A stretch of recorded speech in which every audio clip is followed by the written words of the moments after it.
In my last video, over 90,000 of you showed up, and over 1,000 of you started arguing in the comments about what's saving or killing the car hobby. Now here's what I actually see about who's out there saving the hobby. They're doing it alone, they're rescuing 70s, 80s, 90s, and whatever they can get their hands on in the junkyard, and they're doing it nearly without the old guard. So today, I'm going to break down the 2026 trends that I'm seeing from you guys. Why the perfect show car is dying, and everything's being taken over by rather beat up drift missiles, drag cars, road racers, and even those patina'd cars. I'm also seeing V6 project cars exploding too. And I'm also seeing what guys like me, the in-between generation, we need to do to make sure this hobby doesn't die with the old guys. Guys like me and Gen Z, we're keeping the hobby alive and we're breaking all the rules that we grew up with. And I think that's a good thing. So I picked up this cowl hood and it looks way better on camera than it does in person. It may need a lot of work in places,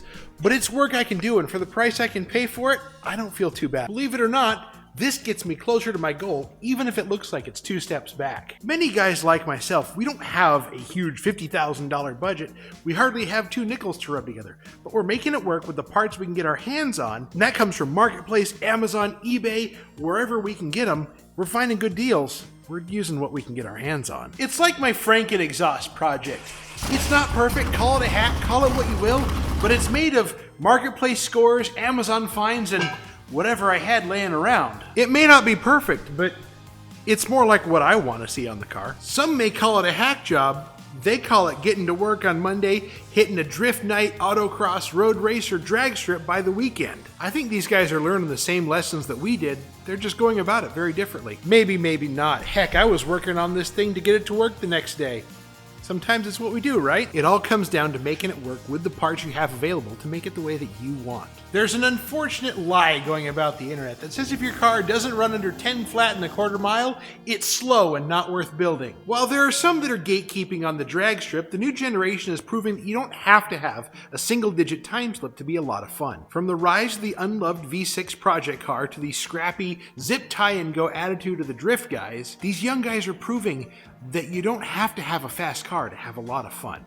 It's about prioritizing the experience over those ultra-low hero passes. If you're tired of the 10-second snobs, this is for you. The internet wants you to believe that anything slower than 10 flat is absolutely useless and garbage and should never be on the track. But the truth of the matter is, a car like my mid-12 second quarter mile El Camino runs 799-ish in the 8th, it's a heck of a lot of fun. To those ultra-low ET snobs, do you actually know what it takes to campaign a car at that speed?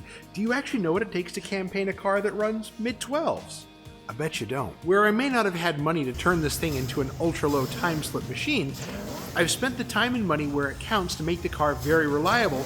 It's not hard on parts, it doesn't destroy itself to no end, it's not constantly braking, spinning, or being an absolute bear on the track. It's a downright consistent monster. It's a fun car. It's not an all-out drag car. And yes, it has license plates. Fun doesn't need to come at the expense and stress of an ultra-low ET. The rise of drifting, grassroots autocross, drag and drives, and other events, they're prioritizing the experience over perfection. It also means that if you get a dent or a scratch, it's not the end of the world. You do the best you can, you patch it up, you move on. You keep having fun. Every scar is the sign of a life well lived, and every one of them tells a story. Since it's all about the experience, would you rather have that one ultra-low ET and a car that's perpetually on jack stands? What would you rather have? One ultra-low pass and a broken car? Or would you rather have a dozen drag week or sick week banners and have all those experiences and stories to tell? The drift guys have shown us that if you dent a fender, knock a bumper cover off, you zip tie it back on, you get back out there, and you keep having fun. The guy in the pits having the most fun oftentimes is not the guy with the fastest car. Gen Z seems to get that better than just about anyone else. Driving and using the car is far more important and fun than consistently polishing or making it perfect. A lot want to say that Gen Z is addicted to screens, but I got 1,000 comments that prove otherwise. While automakers are trying to sell us a $60,000 iPad with wheels, the next generation is running the opposite direction. They don't want ADAS, they don't want dashboards that are all touchscreens, and they certainly don't want displacement on demand. They want buttons and knobs and things you can touch and pull, and they do exactly what they're supposed to do. and nothing else. They want a dashboard that has character, not a car that needs a software update just to drive to the store. There's a joke that if software engineers built cars, we'd have to pull over to the side of the road, take the engine out, and put it back in for no explicable reason, a lot like uninstalling and reinstalling Windows. They don't want nannies, they want traction control that's your right foot. They want steering wheel feedback that's not hindered by electric interference. We're seeing the return of physical things to touch and turning back into a driver's car. For many, the late 90s through 2000s represent kind of the golden era. Still very repairable, parts are still easy to get, but new enough to have things like fuel injection and overdrive transmissions, which I'll openly admit, an overdrive on this car would sure be nice. There's also a lot of guys like me who have figured out how to make carburetors work and do what we ask them to do every time. And they're actually more efficient than you'd like to believe. The V6 cars, it's the entry-level hot rod. It's like the 307 Chevelle with a bench seat and no real options. It's the car you get that you can start to build and turn into what you want it to be. And sometimes those bench seat stays. They're kind of nice. Just saying. We all know that one old guy who's actually really helpful and gets in there and helps with the younger generation. Kind of like Mr. Sam on Cletus's channel.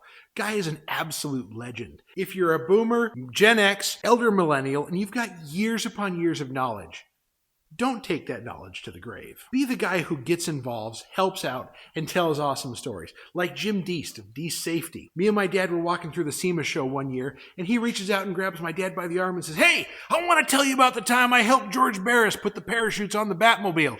He proceeded to tell us the whole story. Pulling out in LA traffic, popping the parachutes in the middle of traffic, cars scattering.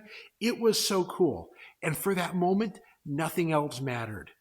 It was one of the coolest experiences I've ever had like that. Be the guy who helps and answers the questions without sarcasm or degrading the guy asking the question. Be the guy that builds him up, not tears him down.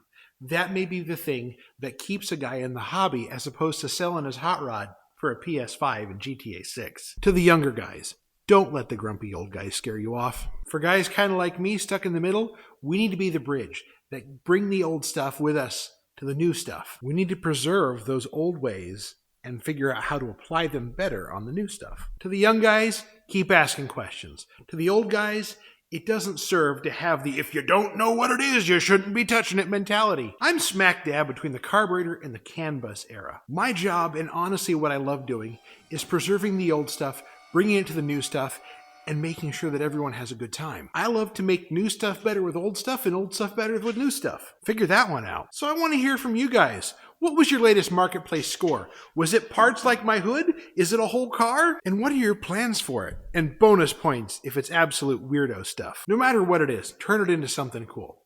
Anyways, guys, thanks for watching. And if you like this video, check this one out over here. I know you like that one too.